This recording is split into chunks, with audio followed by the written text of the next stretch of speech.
Hi, good evening, everybody, and welcome to another edition of the American Library in Paris's Evenings with an Author. We're hosting Oliver G. tonight. So my name is Catherine O'Lean. I'm Programs Manager at the American Library, and I know that we've got some members in the audience, but we've also got a huge number of new people. Oliver has a lot of followers. So thank you, Oliver, first of all, for bringing such a wonderful audience for us. We've got 88 now. We've hit that on screen. So that's fantastic to see. This is wonderful attendance for us. And I'm really glad for the opportunity to meet all of you tonight. So the American Library in Paris is the largest English language lending library on the continent. We're very proud of that. But we have more than, books and periodicals and those types of things. We also have wonderful events, which are for the moment continuing online. So twice weekly, we have Evenings with an Author series. And you can take a look at our programs calendar if you might be interested in sort of shopping around to see other events you're interested in attending for this month, next month, whenever. What else should I say? So we're also an independent nonprofit. We don't receive any government support or funding from the American government or the French government, but we do rely on the generosity of our community, especially our donors, and we're very grateful to be operating successfully because of them. So also, another note is that we're 100 years old this year. So we spent the year of 2020 mostly confined, I would say. It was an interesting year for us to celebrate the centennial, but we did manage to have a really tremendous gala in October that was really successful and fun. And so we've been innovating and finding ways to continue to build community. And you can learn more about us by visiting our homepage, our Instagram page, Facebook, we're on Twitter as well. And on our homepage, you'll see that there's a link to sign up for our bi-weekly e-newsletter. And if you'd like to, get more information and learn a little bit more about us, whether you're local or whether you're not, you're welcome to do that.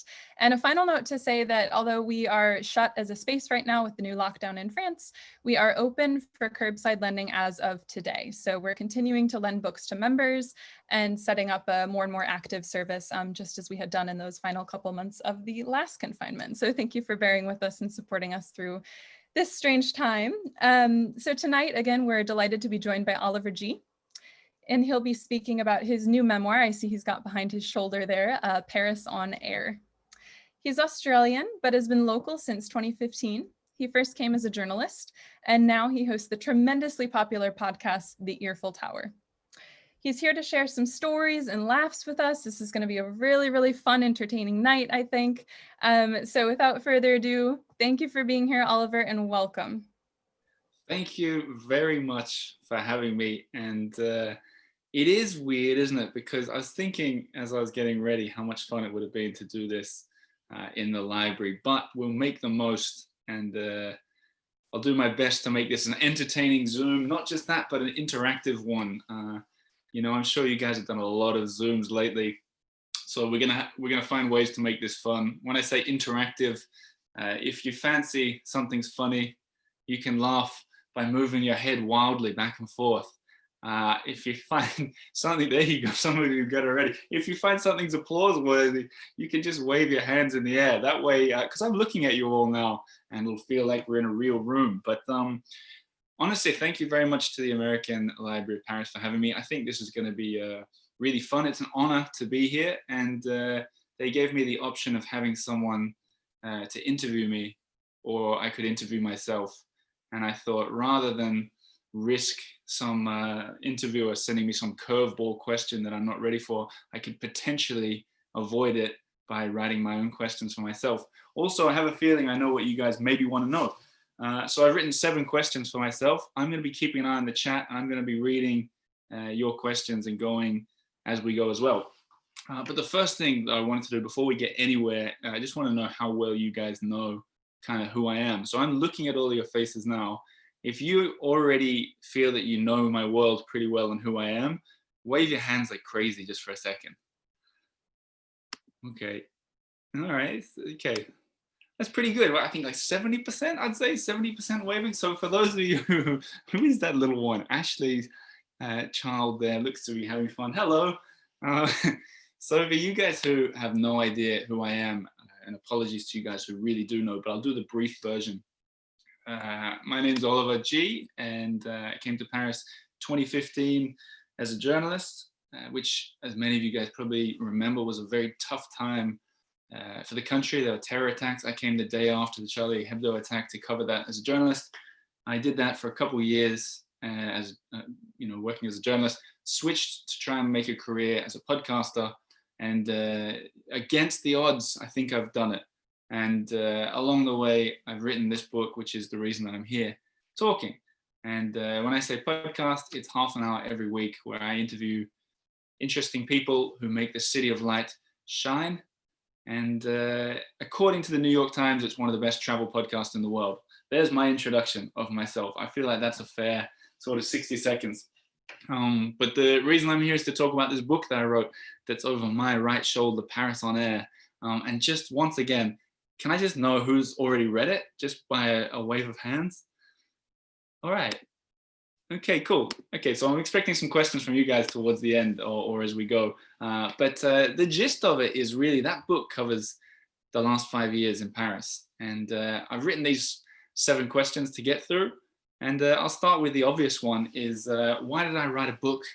Why did I write a book about Paris? A lot of people, when they hear the word memoir, they think, it's sort of your whole life story, something that's written by, or maybe a celebrity or someone who's 80 years old and has done everything already. Why did I write a book like this?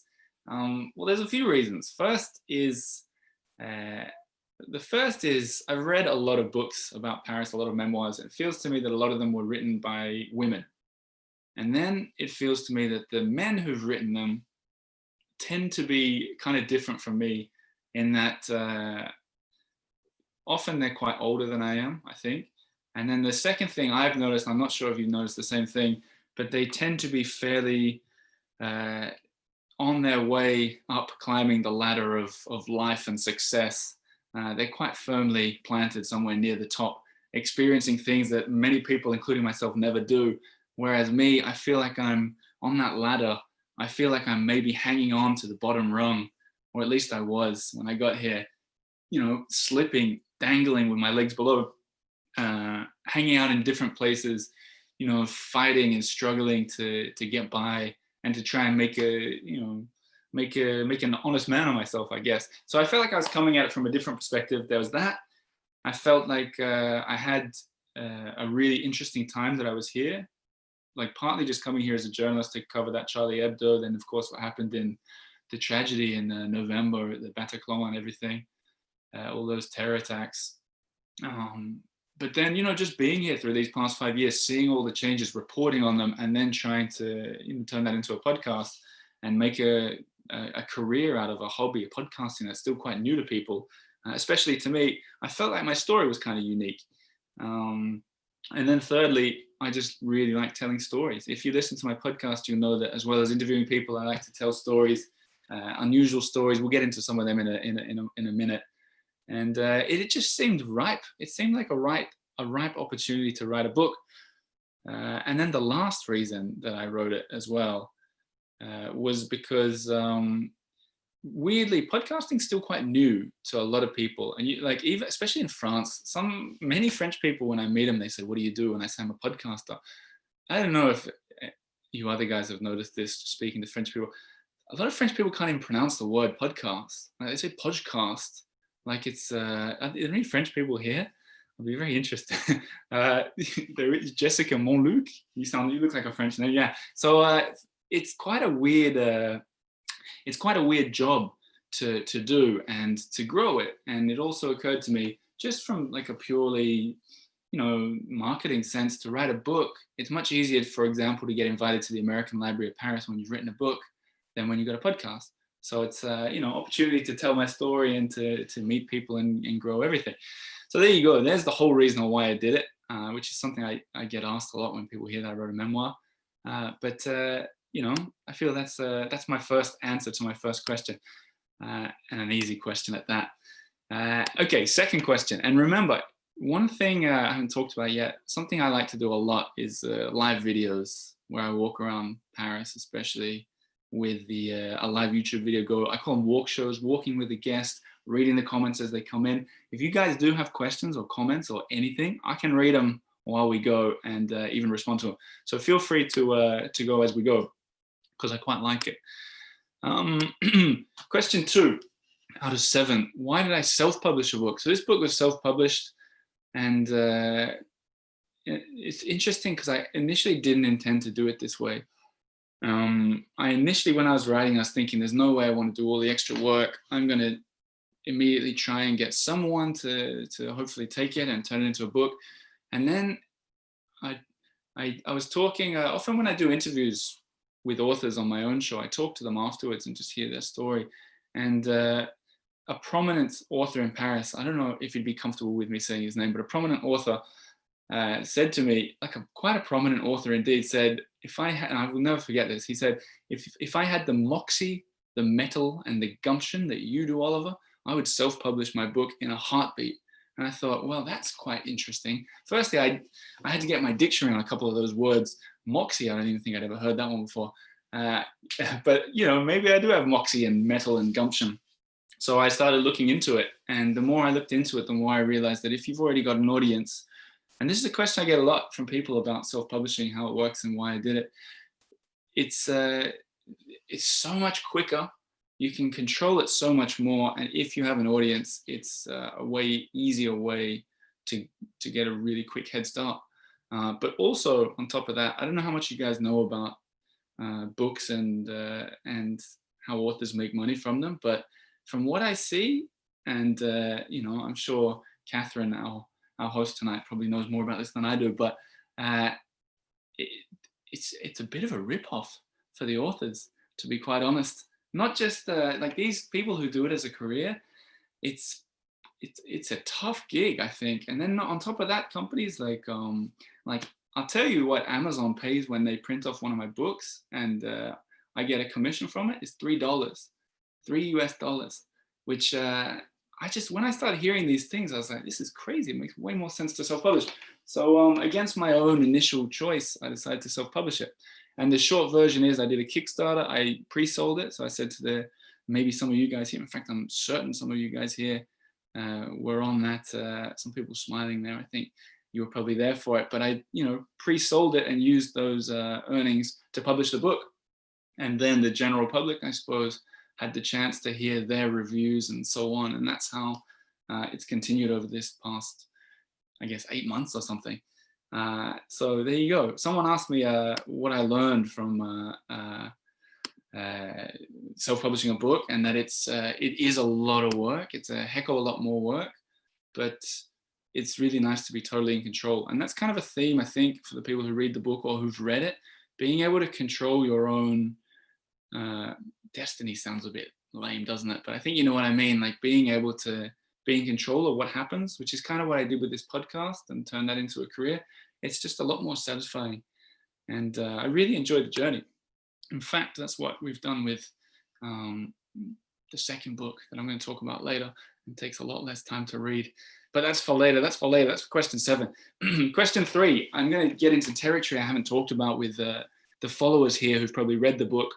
I figured I'd talk about some stuff that I haven't talked about yet as I wait to see questions pop in. No one. Okay, you're just sitting back. Maybe you're all on the phones looking at the election results that we're not meant to be talking about. Question 3 for myself that I wrote. It's not really a question. I just wrote the red thread, how to make a memoir flow. Right? And when I say the red thread, some of you guys might think you know what I'm talking about, but you don't, because it's because I Googled the red thread before I said this. And if you Google it, it goes to a sort of Chinese, I don't know if you'd call it a proverb, but it's like a storytelling technique that essentially everyone is bound to their destiny by a red thread that's tied around the finger. Do you guys know what I'm talking about? Can I have a nod at the heads? A couple of people? Yeah. But that's not what it means. The way that I mean it here is in Swedish. My wife is Swedish, and I happen to speak Swedish. They say the red thread, or the röda tråden, is kind of, I think in English you might say a through line, what runs through a story to keep everything together. The way that I made this memoir flow, and I reckon a lot of people here maybe didn't even notice this, is over 5 years that I lived here, I did a linear story, right? So when I decided to make it this way, it became a lot easier to write.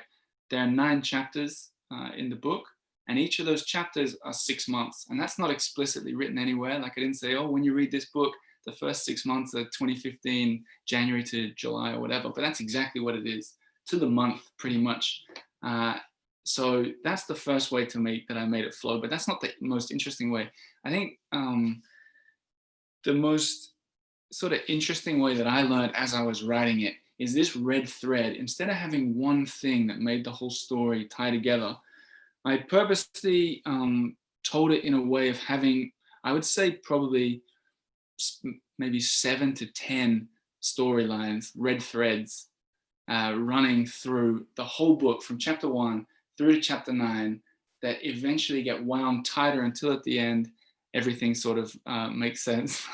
Is someone doing exercise there? I love it. I love watching you guys while you're watching as well. The red threads that I mean, for example, are storylines, right? So I've jotted some of them down now in case I forgot what they were. But one of them, for example, so what I mean about them all coming together into making it a kind of happy sort of success story filled with all the struggles that come with it is things like, for example, coming to Paris where I didn't have, the job that I have now. I had no friends. I spoke hardly any French.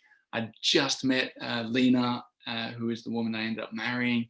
Understanding the French people, these kind of, they're all the ones I noted down. So all these stories, when it starts, you'll see the book, and you guys who've read it will know, I didn't know anything. And I'm, like quite honest and self-deprecating in that manner. Like I didn't speak hardly anywhere near good enough French to be a journalist in doing the job that I was doing. I had to go out and interview people. In fact, I just remembered, and I didn't talk about it in the book at all, but I remember after one of the terrorist attacks in Paris, the editor sent me to interview the local Muslim community about how they felt they were being treated by French people in general. And my French wasn't at all very good. And it's such a sensitive, like extremely sensitive thing to ask someone on the street who you've just met. Talk about trying to build rapport in 2 seconds on such a heavy thing.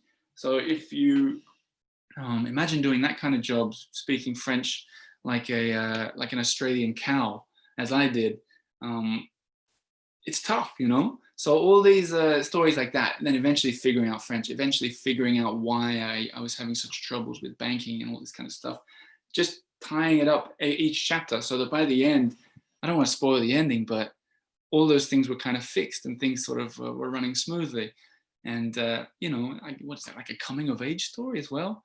I don't know, there's a lot of these, and I thought it was really interesting afterwards that I'd sort of almost like the 6 month by 6 month thing. I think that was pretty well thought out, but it wasn't until I was doing the final editing of the book that I realized this idea of how to make a book like that flow. I bet some of you guys are probably writing a book right now as we speak. And that's something that I found really helped and really tied it together. And I think it's maybe why the book has resonated with people. The fact that people who've read the book want to be here tonight, which is just such a lovely compliment. Now, after going on about these Swedish red threads, I'm going to look through the comments before we get on to question 4. Berta, how many times did you rewrite the text? I didn't, that's tough. I didn't rewrite it so much as like I kept building it and I kept building it. I found the chapters that maybe were lacking, in size even, like, oh, chapter 3, why didn't I write so much about that?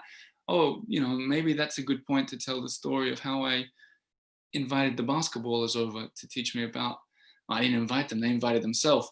At the night the towering Normandy basketballers came over to my house to explain cheese to me. In fact, that's quite a story we could even get into. But in short, it wasn't so much rewriting, like it kind of, I filled it up rather than constantly rewriting until I was ready to print a draft out. And then I probably just tried to make it funnier and more entertaining.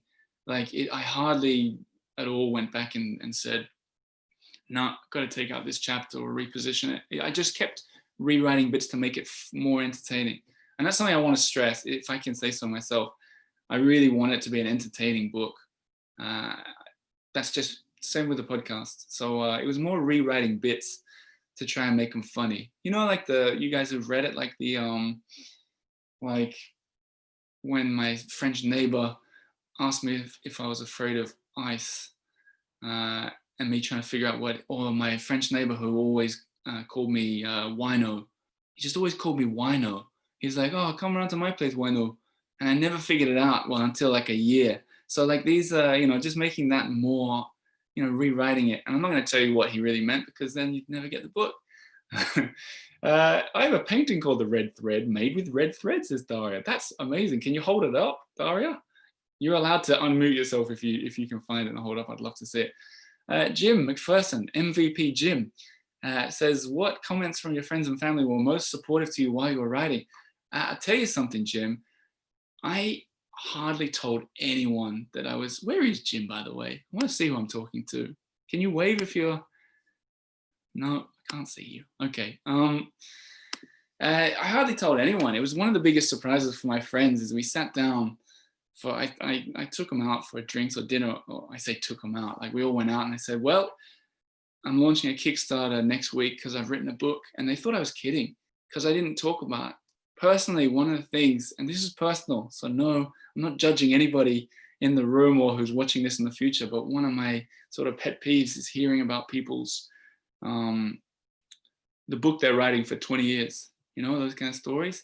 I'm always like, get on with it. Go on, get on to the next book. There's so much to get on with it. And I didn't want to be that guy, personal preference. And I didn't want to tell my friends all the time, oh, I'm writing a book, until they got sick of it. So I hardly told anyone.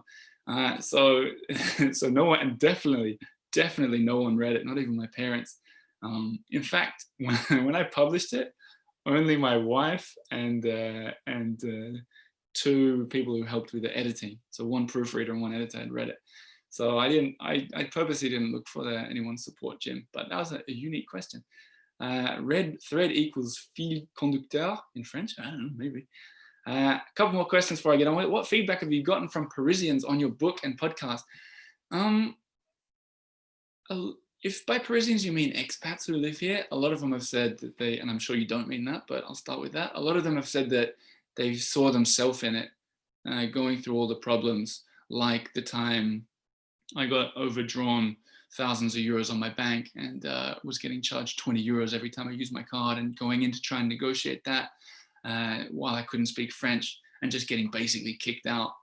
People those stories resonate with people, but where my story is a little bit more fun is I went back with a TV, what do you call it? TV host, a French TV host who went in there and did this good cop, bad cop routine to get all my money refunded. So, what was I talking about here? Okay, from Parisians, most French people don't read English books about Paris, but the few that have read it really liked it. And one common thread with that is a few French people who've read it were really touched by the chapter about the November attacks. I don't know. I found that really interesting. I think maybe seeing it with foreign eyes for them maybe was something. Hillary, can you read some funny passages, please? Put me on the spot, Hillary. Maybe if we don't run out of time, if I get through my 7 questions, I'll read some for you for sure. Let's say 2 more. Love your red thread technique. Pulling those threads together makes for a satisfying read for me. Will you write more books? That's question 7. Carla, thank you. Berta, does Paris still have many things to discover for you and Lena? Which city would you choose next to live for your next 2 to 5 to 10 years? There's loads going on in Paris. And for my podcast, which I essentially tell a story or share someone else's story every week, I think if you struggle to find new stories in Paris, then you're going to struggle to find stories in general. Like you can always re-interview someone. Like I talked to, I've talked to some guests 3 or 4 times, and I could do it 3 or 4 times more. Or I've done an episode on, like cemeteries, but then you could do, here's a preview for my upcoming podcast episode. There are like 70 wild cats that live in the Montmartre cemetery. And I'm just going to go there with my microphone like tomorrow and interview the cats. So there's all these stories. Okay, I'm not going to interview the cats. I love the people that are moving their head laughing. Thank you so much. But do a story about that. There's just all these stories there. In terms of other cities, I don't know. I was really thinking about doing additional Eiffel Towers like in Rome and Stockholm. But this whole pandemic that we shouldn't talk about too much sort of ruined those plans a little bit, didn't they? Okay, I'm going to go back to my questions for a bit. Oh, here's a curveball from myself. Is Paris on Air worth reading? Oh, how did that slip in there? How am I meant to answer a question like that?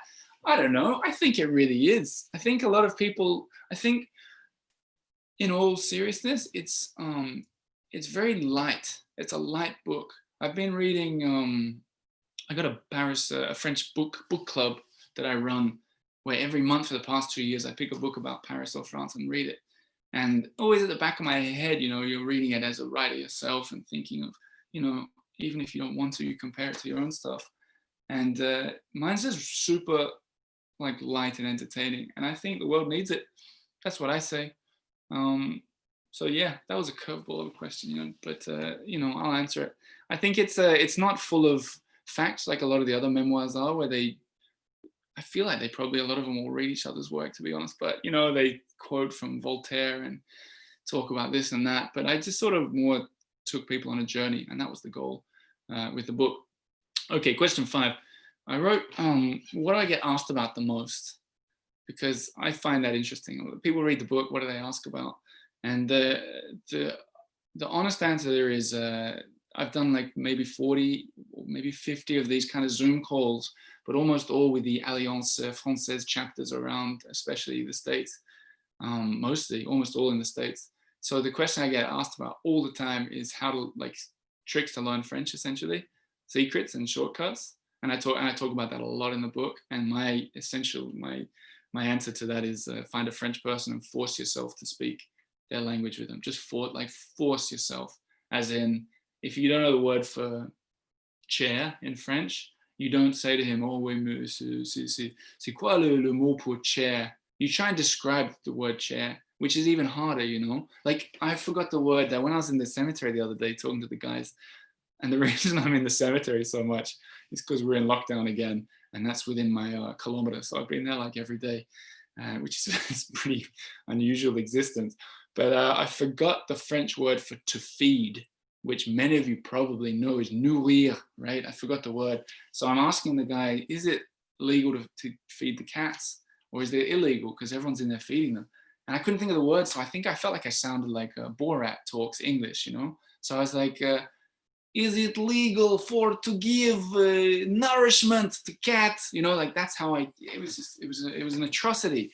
But the fact of trying to get by and then correctly go, oui, nourrir, right, is the best way to learn, rather than just jump into English. And the other thing I always get asked is, how did I make French friends? And it's a fair question, because it's hard to meet Parisians in Paris, believe it or not, and they've got pretty strong cliques. But what I always advise is I play basketball. Not a lot, but a lot of the way I found myself in situations in Paris has come from playing basketball. I play basketball. I'm good enough at it that I can play with strangers without embarrassing myself. And then through meeting them, you get invited to other things, and that really got me into sort of a social life here. And I assume not everyone here plays basketball, but those kind of things, like maybe you join a knitting club, people shaking their heads, maybe, you have something that you know about and you want to talk about, you want to do, makes a huge difference.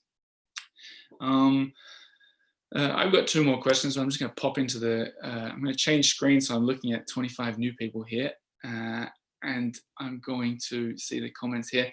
Shelley says, I couldn't put the book down. I read the whole thing in one day. Where's Shelley? I need to see.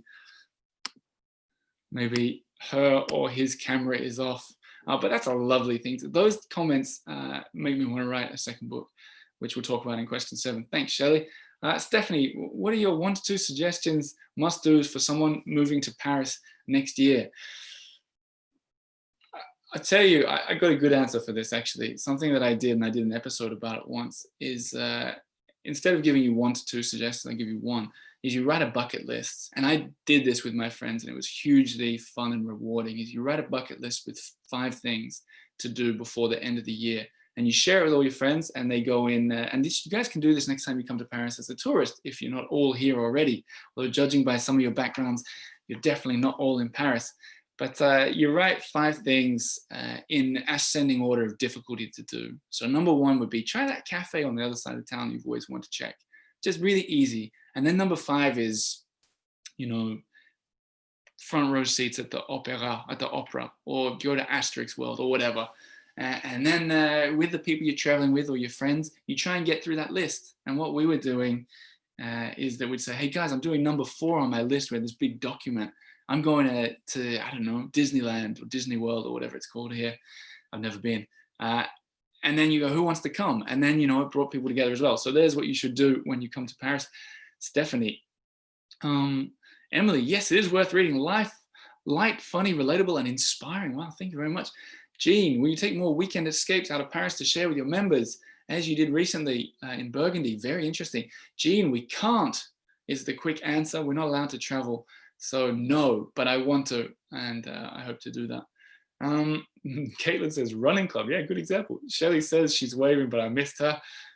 Please talk about Kylie. I'll get to that. Question 7. Now, question 6.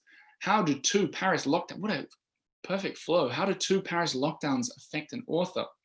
I'll keep this short because I realize time's getting away from me quickly. The big thing that changed for me, which is such a shame, but I know everybody, in fact, I know probably everyone's had plans change, but we had, my wife and I had plans to do this mega US road trip. And I mean like enormous. And I guess we talk about America, same as the American Library. We're going to start, we bought tickets. We're going to start in Seattle, drive down to San Diego, up right through the middle to Chicago, across to Boston, New York, and then down to Miami over like 6 to 8 weeks. And I'd started talking about on the podcast, we had all these amazing invites to like amazing, like a woman in Chicago emailed, she's like, do an event. I run the Guinness World Record, largest outdoor rooftop terrace in the world. There's room for 900. She goes, there's room for like 12 to 900 people. And I was like, well, let's lean towards 12 people, but it sounds really amazing. So we planned out this whole journey, and I was going to print off all these books. Oh my goodness. And then obviously it got canceled. But on a more positive note, how lockdowns affect an author or a podcaster, is it, for me anyway, being creative is a really good way to get through it. So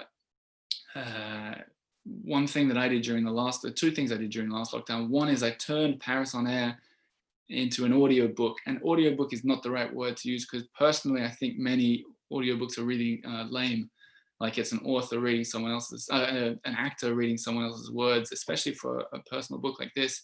So I recorded it myself, but I got every character from the book to read their own lines, partly because I wanted an excuse to ring people during lockdown, but partly because I thought it would add such a strong dimension to it, right? So this neighbor who always called me Wino, like he read his lines and I clipped it in. So the conversations feel really real. And then at the end of all the chapters, and I hardly ever talk about this, but I get emails from people who've listened to it. At the end of the chapters of the audiobook, or the smaller chapters, the sub-chapters, I often chatted with the people. So Stefan, my neighbor, at the end of that chapter, I was like, do you remember that, Stefan? What did you think about that? And then we just chatted, and it's really like, it opens the book on a whole new level, including like, there's a wedding scene.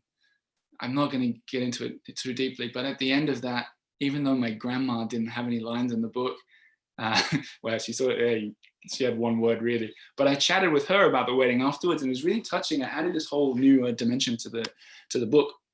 So that's really cool. And I highly encourage you guys to check that out, because I'm super proud of it.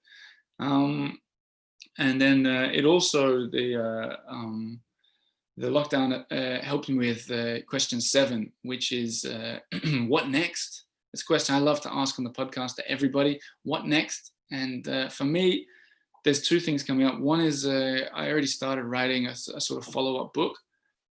Well, it's not a sort of follow-up book. It is a follow-up. I just think this lockdown has been huge. Like, as terrible as everything is. Oh, who was that? Berta did a fist pump in the air. What encouraging thing to see. As tragic and terrible as all this lockdown and everything is, it's been hugely fascinating, intriguing time for Paris to be here during these lockdowns. And I've got a lot of sort of interesting things, things on the horizon. I probably want to try and become French, for example. I think there's bound to be interesting stories there. But the other thing is, I wrote a children's book called Kylie, the crocodile. And I think we got 5 minutes before I meant to turn this officially over to Q&A. So that's what I'm going to talk about for 5 minutes. this, I'm sure many of you already know this, but you can ask me more questions if you want. But long story into 5 minutes. And this is an example of the memoir book and how it opened doors. Is in the podcast, I'd heard that there was a beaver swimming in the canal Saint-Martin, just a beaver. I'd seen it and I went looking for it, and I was doing this podcast episode about could there really be a beaver? You know, like it was almost conspiracy theory kind of, are there beavers in the canal? And I'm going around interviewing people. It was a bit of fun. And I met this elderly lady and I asked her, I just started talking with her. She spoke really good English. She was Parisian. I said, do you think there might be animals in there? And she go listen to it because she was way more, she was just brilliant. But my version of how she responded is she said, yes, there are animals in the canal. And I said, oh yeah, like beavers? She said, yes, why not? In fact, there are crocodiles. I was like, what, are crocodiles in the canal? And she said, and I was really incredulous, but I wanted to hear more. She said, well, yes, I released 2 crocodiles, babies, into the canal 1 year ago. And I just had a million questions. I asked them all and she gave really good answers. And I totally believe it. And I told that 30-second story over a small sort of chapter in the book. And I made a podcast episode out of it. And it really got legs, like it got written up in newspapers. It's been in other books. It's a story that really just got carried further and further. And so during this lockdown, my wife was an illustrator, and I just decided to turn it into a children's book.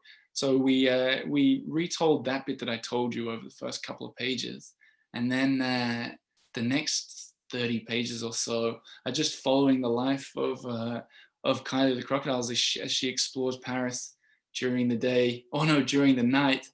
And during the day, she sneaks around looking through the storm drains, people watching, as we all sort of do. So, well, we don't usually do it through storm drains, do we? But that's, I suppose, what a crocodile would do. So that's the project that I've been working on, and it was we did that through Kickstarter, and it was a raging success. We pre-sold like 1,000 copies. So what that means is that we can turn it into a better book. We're going to do it with this like really beautiful hardcover now, matte finishing. And we're going to send it, I'm not kidding, I'm not saying this just for the show, we're going to send it in to be printed tonight, like in the next probably 2 hours or something. So I'm uber excited about it. And there she is. I'll show you what she looks like for you guys watching. Kylie, the crocodile in Paris. There she is. You can see reflected the Eiffel Tower in the window there. And then, you know, by me and Lena there. And then before we get into whatever questions you might have, well, I did that in 2 minutes. I thought that would take 5. I'll show you one of the pages because I quite like it, to be honest. Look, so this is when the woman takes a crocodile, and in the book she buys it at a pet shop, and then it starts growing too big. So this is how the page goes. I'll read it to you like you're all children, right? I'll show you the pictures. So she grew, you see that? She grew too big for the fish tank, too big for the sink, too big for the bathtub, wouldn't you think? There's more. Look at this one. Too big for, you see that? Too big for the bathroom, too big for the hall. In each room, she reached from the wall to the wall. The old lady figured this just couldn't be. There must be a place to set poor Kylie free.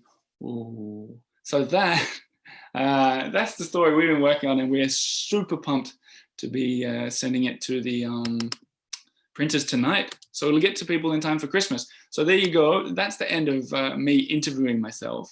But before I start reading people's questions, I'm just going to put a link below that I saw.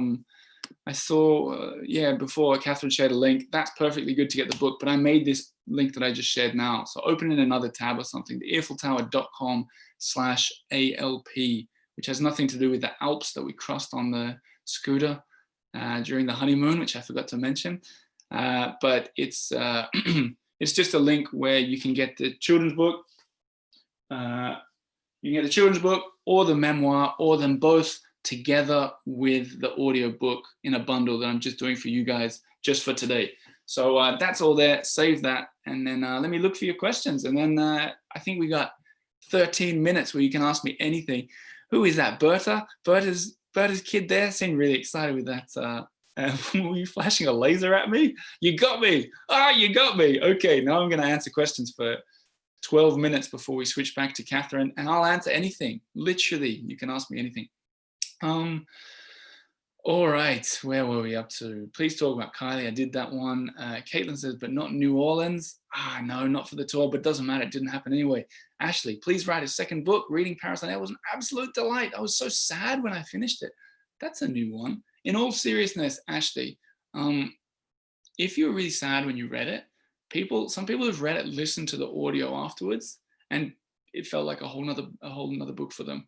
And I'm not just saying that because I want you to listen to it. I know you've already read it, but it might keep it going for a while. Laura, are you as passionate about Australia as you are about Paris? No, no, not at all. Weirdly, I'm not. I don't know why. Paris really captured me. It was weird. I lived in Sweden for 5 years before Paris, and Sweden didn't capture me at all either. I really liked it there, and the people are friendly, and the language there really captured me. I was interested in it, but walking around Paris is, well, it's unbeatable. That's why everyone's here tonight.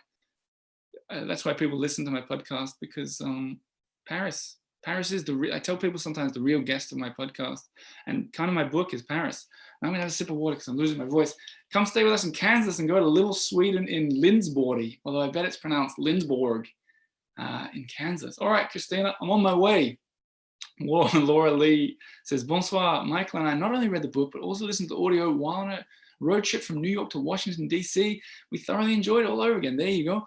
You're a wordsmith and kept us in the palm of your hand during the entire book. Twice. We'd love to host you when you come to the East Coast to the winery we're members of. Long comment, but I must introduce you to my 7'4" basketball friend, Mark Eaton. Yeah, okay, I'm in. Cannot wait to read Kylie and give to our nieces. Mille merci, Oliver. Thanks so much. That's super kind. And we'll visit you as well if we ever get over there. I'd love to go to wineries and stuff and do tours. That was the plan. Thank you. Daria, I've gotten to know the local butcher through lockdown. One of the things I love about France, knowing the local merchants.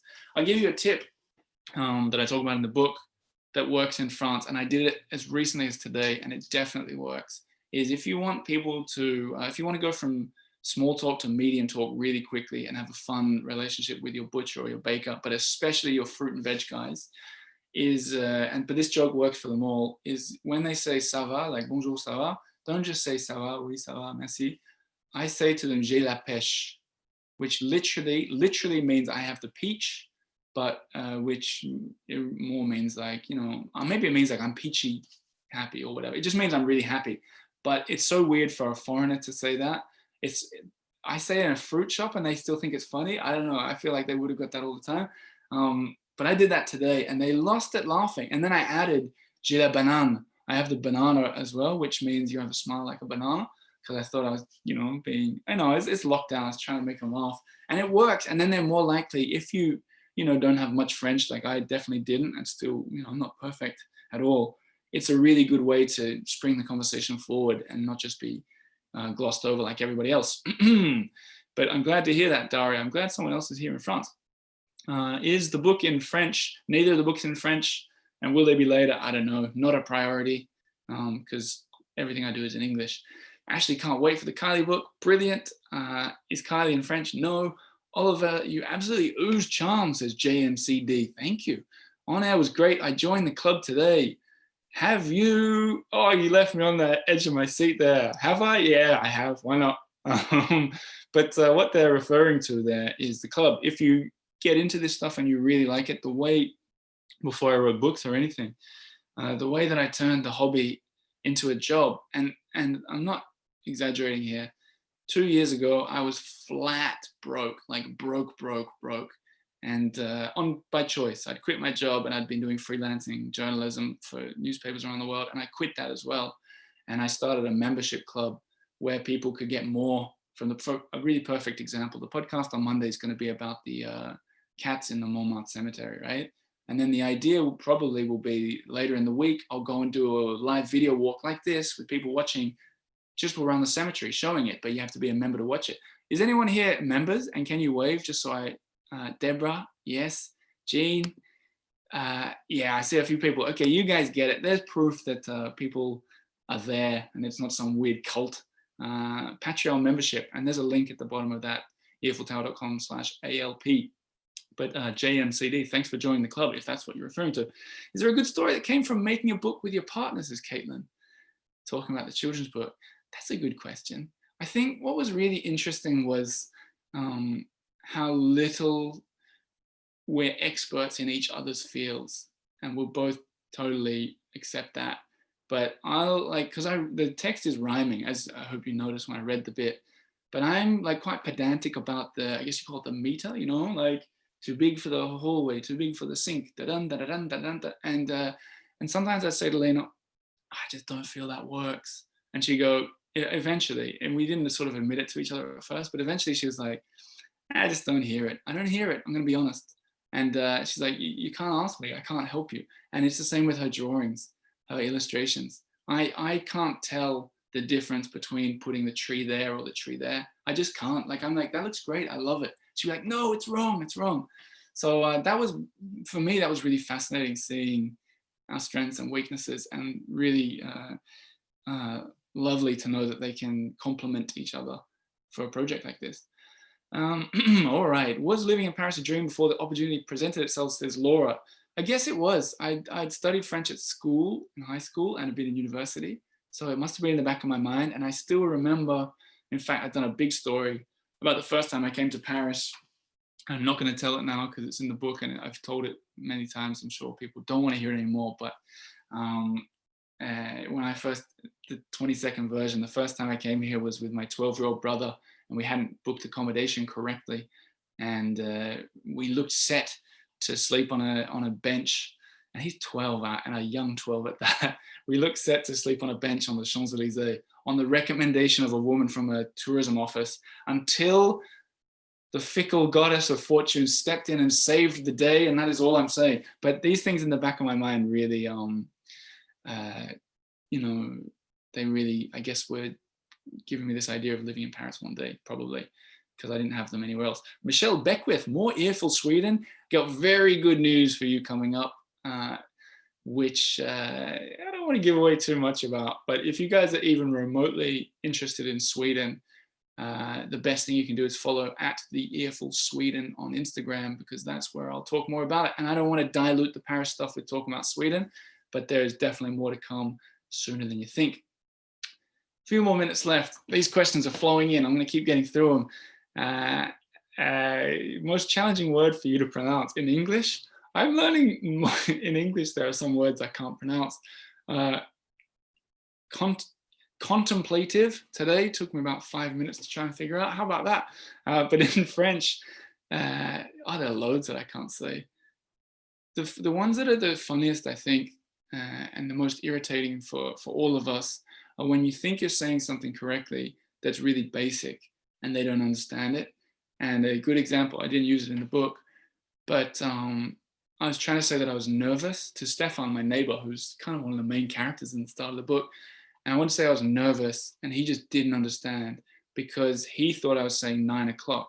And to me, they sounded exactly the same. 9 o'clock is 9 heures, but nervous is nerveux. And to me, they, 5 years ago, they sounded exactly the same. And I was saying, oh, Stefan, I was really 9 o'clock. And that's how he must have heard it. Oh, so 9 o'clock today. Oh, and he's like, what are you saying? I was like, 9 o'clock, 9 o'clock. He goes, what? He just didn't get it. And I was getting really irritated. I was like, how do I say it? What nervous? And he said, oh, nerveux. I was like, well, that sounds exactly the same. So for me, it's really common words I sometimes mispronounce. And it took me years to be able to say tu correctly, which is more like tu instead of tu. Like, I thought it rhymed with vu, but whoa, way off there. Where is the illustrator of my books now? Well, she's in another room, Jennifer. You have to see her on the Earful Tower channels rather than the American Library of Paris channels. Jean, will you take more weekend escapes? Didn't I answer that one already? No, I think you switched off for a while there, Jean. We're not allowed to. Don't rub it in. We're stuck in Paris. 1 kilometer. You want the countryside? It's not going to happen. But when things get back to normal, absolutely. Would you write another experience-based book, this time in comic book fashion? That's a really good question. Probably not, because I already have a really I have really good ideas for about 4 more children's books. Seeing this Kickstarter success and selling 1,000 books was really overwhelming, and it made me realize that there's an appetite for me and Lena to work together. Gosh, it feels like I'm promoting Kylie the crocodile and not the real one here. Don't forget that one, guys. But yeah, maybe I will. But I've got like 4 more pretty much written in my head and on paper. What language do I speak with Lena at home? English. Her English is perfectly fluent, and my Swedish is pretty fluent, but it's not perfectly fluent. So why would we not speak English? The only time we speak Swedish together is when we're in Sweden, or when we're talking about someone behind their back in Paris, which has at least once turned out that we were talking about a Swede behind their back. And that was really awkward. And I'm not kidding, that actually happened. And I didn't say anything too bad, but the lesson there, the moral is don't talk about people behind their backs, I suppose. I suppose we have 3 minutes, so I think I can get through 3 or 4 questions left. What town area are you from in Australia, says Karen. We were there for 2 years and loved it. I was born in Melbourne, grew up on the East Coast, all the main cities and towns there. We moved a lot, and then a lot of time in Perth on the West Coast, but I haven't lived there for about 10 years, which is probably why I don't have the really strong Australian accent like Crocodile Dundee and Kylie Minogue and all those people that you guys probably think, g'day mate, how you going? Australian accent. I don't have that so much. Come on, more questions. Let's see. Christina, it's strange to me that English is so illogical, but French you can analyze and imagine. Yeah, that's not really a question, Christina, but it's a good point. It is, yeah, English is, I would hate to learn English as a second language. It's a difficult language. Have I seen Emily in Paris? Thoughts? Nah, I'm not in any rush to see it. I've seen everyone's been panning it and everyone's doing all the articles about it. And I just figured I'll let everyone go for it. If I'm going to watch it, it'll be because I've got it and I don't, but it'll be because I've somehow managed to get an interview with the guy that made it. Darren Star is his name. If he came on my show for an interview, I'd watch the whole series in back to back to back. 1.5 minutes left. What are the pros and cons of living in Montmartre, says Nico? That's a good question. The pros are I can see the Eiffel Tower from almost here if I lean forward a little bit. And usually I'd pick up the laptop and dangle it over the balcony to show everybody, but everything's balanced very precariously, including a light and a microphone, and it's not worth it. Follow me on Instagram and I'll do a video later tonight and show the spinning eye of Sauron on top and the sparkling lights.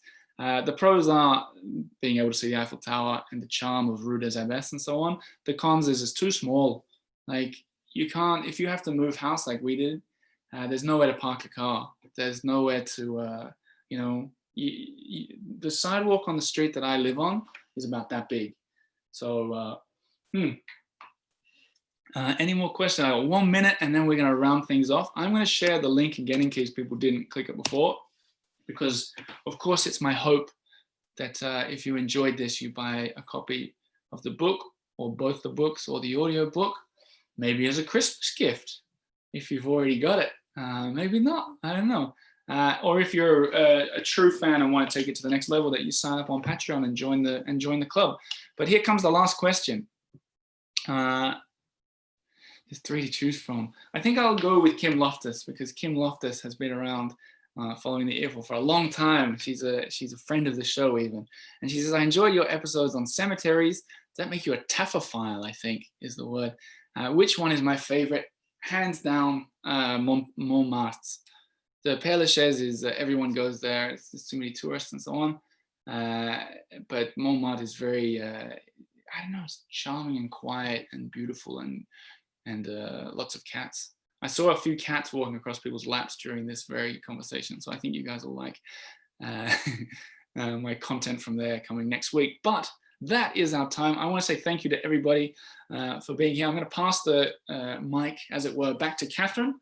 But thanks for watching so attentively and for all your head bobbling and clapping. I really appreciate it. Thanks, Catherine. Thank you so much, Oliver. This has been so fantastic, so animated, not only you, but also the audience. I was also kind of peeking in there from time to time. This has just been such a fantastic event. I think exactly what everybody needed this week. So thank you for bringing us the wonderful antidote of laughter and stories. And I do hope that people click on those links and continue to support your work.